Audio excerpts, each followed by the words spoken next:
Well, hello everybody and welcome to Good Morning Sri Lanka. You are tuned into MTV Sports and I am Wassam Ismail. Now, I've been doing this show for quite some time now. I think it's about close to a year or so. I've had some very interesting shows in the past, but never have I come across a show like what I'm about to do this Monday morning. And that is because we have people in our own family, fellow presenters on the show, and of course the tables are turned this morning, and they are from Yes FM. There's some very interesting radio personalities, and one of them actually has been doing Good Morning Sri Lanka with me, and that is Ryan. Good morning, Ryan. Good morning, and good morning, everyone. And we have Yasmin and we have Michael on the show this morning. Good morning, Wassam. I feel a little intimidated this morning because but why? I don't know, because I mean you are people we listen to on the radio almost all the time.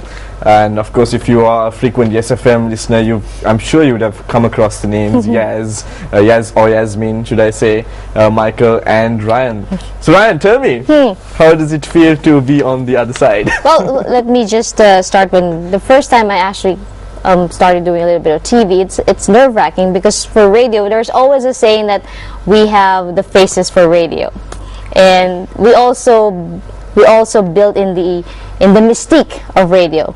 You hear our voices, you have a picture in your head, and oftentimes that picture doesn't really match. So it's kind of scary. So for my colleagues to be here right now, this is quite a scary. Yeah, actually, she's right. Yeah, we was a bit like, so that's what Yaz looks like. That's and Michael. Michael Looks like a Michael to me. Because 70% of the time, how you see us on radio in your head is totally the opposite of how we are in real life, which is really. You actually portray us for our voice. So I've had instances where people assumed me to be someone much older than I am. So especially when we are outdoors broadcasting, they come looking for me and they're like, "I'm here to meet Michael." I'm like, "Hi." I'm Michael. "Oh, you're Michael." I'm like, "Yes, what were you expecting?" This is usually, I was thinking it was someone older. So yes, well, definitely Michael isn't that old. not yet. not yet, of course. So tell us, why have you all ever thought of, I know Ryan has been a TV personality for MTV before, and I mean it's a little weird for me, Ryan, because we've actually been doing shows together on Good Morning Sri Lanka in the past. But the two of you, have you all ever thought of getting into TV? Well, the thought has crossed my mind. I wouldn't say no, because there's like a completely different side of me that I still think a lot of people really don't know about. So yeah, but at the same time I'm like, nah, split personality fight in my head forever. So that's where I stand really with that. And how about you, Michael? Have you ever thought of getting into TV? Mine's not that complicated as Yasmin's actually, thankfully. Just kidding, but I have thought about it, but the fact is that time is always against us, so we do what we do best, which is radio, and we kind of stick to it and not try to complicate things, but basically that's... But what made you, if I'm to ask you, what made you get into radio? Passion. Okay, this is what I want to do. You did say a little while ago, radio is my bread and butter. Passion. Passion, bread, butter as well. Passion. So you make your passion your bread and butter. Exactly. So what made you get into radio? Passion again. It's the fact that I wanted to do it. I wanted to be behind a microphone and broadcast. And that, basically it's that. Well, I don't know about you because the first time I got into TV presenting and I was in front of a camera, I sat here and I froze. I freaked out because I mean I've done performances and stuff before, which is nothing like camera, but sometimes a new experience can really intimidate you. I think I was there. We were behind the desk and he just froze. Okay. And I think your first time was when you were, okay, see for Michael, if this is his passion, actually in a matter of speaking, this is also a passion for me, but I always remember and I always tell people what my professor in the university said: try to figure out what you will do for free and have people pay you for doing that. I will talk for free and I will play music for free. Thankfully, someone pays me to do that. Should have shared this insight before, right? I never thought of it that way. So that's also, it's like you despite all the stresses on the deadlines, it's like work is not work because it's fun. I mean, if I I think we probably are the only, if we reach the age of 40s, we will be the only 40-year-old who knows about boy bands and the latest tracks and the latest games, and look younger than our colleagues. Because here's the thing, for those watching, if you went to school with us, chances are we look younger than most of you folks. Which is true. Agreed. Less stress. So now we've got a question mark. Okay, how old are they really? That shall remain a question. Younger than you Of course, think. I don't want you to diverge that on. Yeah, really. Let's leave certain parts for the imagination, Yes. shall we? Totally. Ryan, I've got to ask you this before I do get into something which is a key point of today's discussion. You know, when I used to do shows with you, one thing I asked you was, okay, how long have you been in the country, etc. And one thing that has come out of you is, you know, now I consider myself a Sri Lankan. Sri Lankan. Yeah. Sri Lankan, a Filipino Sri Lankan. Yeah, and you been a are while. from the Philippines. Tell me, what is it that made you come over here to pursue your passion? Well, it was first an adventure, and because I think everyone knows that the former bosses of ESFM were also from the Philippines, so they risk on getting a female, one and only, from the Philippines to come to Sri Lanka, and since then I've never left. Why? No, Did you what is about Sri Lanka? For me, it was an adventure. To tell you the truth, it was an adventure. It was my mother who actually said my mother is an Asian history teacher. She knew more about Sri Lanka than me, so she said, "No, it's this, is this, is this," and then I said, "Okay, let's just go." And and what I thought was gonna be a 1-year stint is now almost an 8-year stint. And if I ask you for one thing that's holding you back here, you know? Holding me back here, I think this is now my life for me.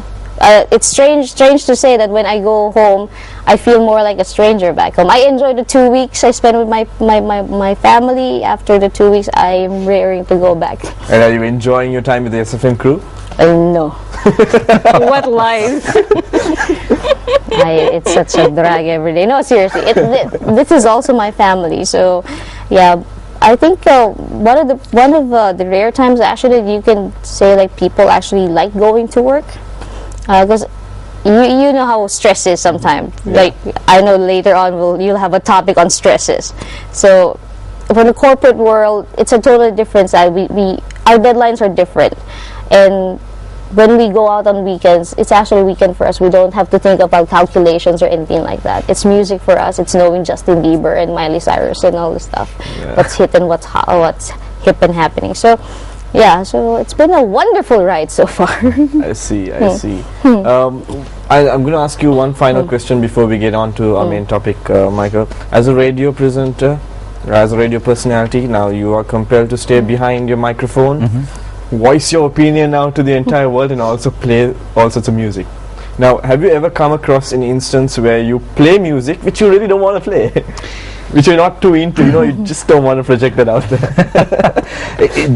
that is the flip side to the coin, Vasant. But even when you take listeners, you don't enjoy everything that we play. They have their signature tunes. So does radio presenters. But the fact is that we are the presenters of it. So we make magic out of what we do. So at that particular moment when you're behind the microphone, you believe in what you do. And even if you particularly might not like that song, you come to a stage where you're able to automatically shut it out of your brain and then be present at that moment and do what you have to do. So as I say, it's a passion. If it's not a passion, you won't be able to adjust to that situation, because then, of course, you wouldn't like it, so you feel depressed or you be down, and that would reflect when you go on air, when you open up the mic.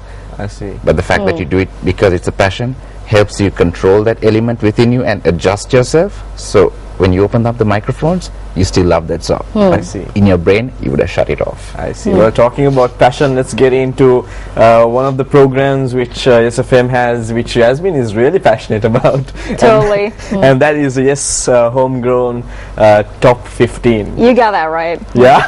And we know Yasmin told me, whatever you do, you don't call it a a chart show, because really it's more than that. If you ever do listen to the show on like a Thursday between 8 and 10, you will realize that there is more to those 2 hours than just like counting down the hits. It's probably what I would like to describe as, I don't know, like it's just a monster of 2 hours.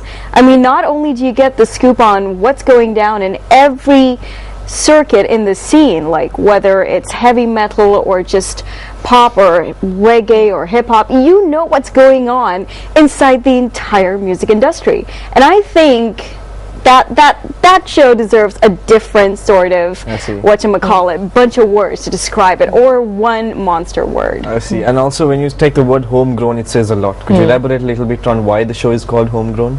I mean, come on, man. The answer is pretty evident. It is what it is. It's homegrown. Music made by Lankins for Lankins in the entire world. I mean, not only do we have so many emerging scenes, but there are newer scenes from, you know, what is already there, like Ranadu and his bilatronic movement. No one saw that coming until August. And did you just say bilatronic? I just did. Wow, that's something I've not heard of before. Well, you know what? You've missed out on a lot, because that was the entire EP premiered on the show, and Ranadu was on, and it was probably the biggest premiere on that show. We'll see. So can you just tell us a little bit about the format of the show?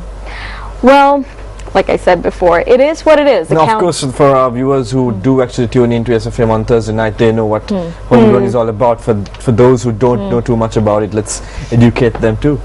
It's more than a countdown, really. It is 15 of Sri Lanka's most requested for and voted for songs.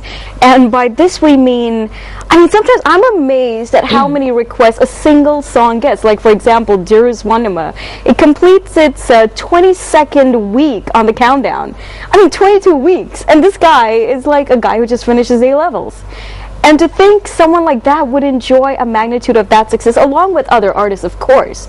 These are not only the bigger names, but also the names that are up and coming.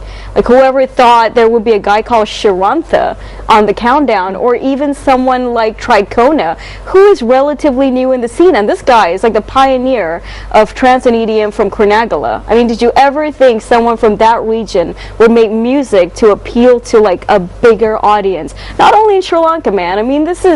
I mean, I've known people personally who hit me up and they're like overseas, and they're like, who is this guy? And I'm like, this is some kid from Kurnagala. And they're like, what, Kurnagala? People in Kurnagala make music like so this? So basically the show focuses on homegrown originality. Oh yeah. And music which is English, right? Yes. And focuses on any genre? Radio-friendly genres is more like it. What do you mean radio-friendly genre, if you could just elaborate a little bit on that? Because there are certain kinds of music that, how do I put it, would be a bit too heavy for radio. Let's say, you've got something to say. What do you have to say? Let's say death metal. So it's basically the music that also fits into the format that YesFM portrays, which is homebred.